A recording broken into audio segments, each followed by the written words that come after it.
تڑکا لگانے کی اتنی آزادی ہے کہ بڑے بڑے صحافی بھی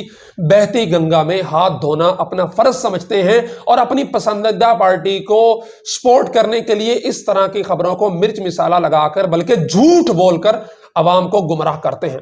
مثلا ایک بہت بڑا نام اور یہ مقبول جان صاحب، جن کے نزدیک جمہوریت کفر ہے، لیکن جمہوری سیاسی رہنما عمران خان صاحب کو وہ مسیحا سمجھتے ہیں،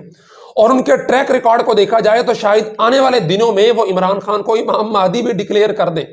انہوں نے اس خبر کو ٹویٹر پہ اپنی مرضی کا کیپشن لگا کر شیئر کیا اور لکھا کہ پاکستان کا پہلا تجارتی جہاز اسرائیل کی بندرگاہ پہ اتر گیا ہے۔ پی ڈی ایم کے سربراہ مولانا فضل الرحمان کو مبارک ہو۔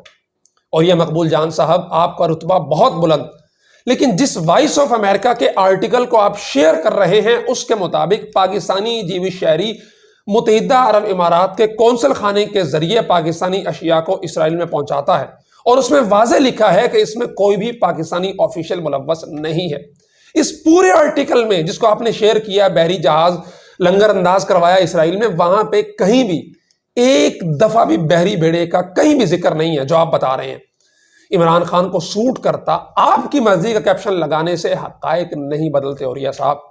ناظرین، اتنی تحقیق کر کے یہ ویڈیو بنانے کا مقصد صرف یہ تھا کہ ہم سنی سنائی کی بجائے حقائق کی بنیاد پہ بات کریں۔ اسرائیل کل بھی غاصب ریاست تھا، آج بھی غاصب ریاست ہے۔ کل اگر عمران خان کے رکن قومی اسمبلی نے اسمبلی کے فلور پہ کھڑے ہو کر اسرائیل کے ساتھ تعلقات بڑھانے کی بات کی تھی تو ہم نے اس وقت اس کی بھی مخالفت کی تھی، اور آج اگر پی ڈی ایم کی حکومت اسرائیل کے ساتھ تجارت شروع کرتی ہے تو اور اس کے ساتھ تعلقات بنانے کی کوشش کرتی ہے تو ہم اس کی بھی بھرپور مخالفت کریں گے۔ لیکن ان دونوں کی آڑ میں اگر کچھ لوگ فیک نیوز کو بنیاد بنا کر اپنے سیاسی نظریات کی تکمیل اور اپنے ذاتی خواہشات کی تسکین کرنا چاہیں گے تو ہم حقائق کے ساتھ جھوٹ کا پردہ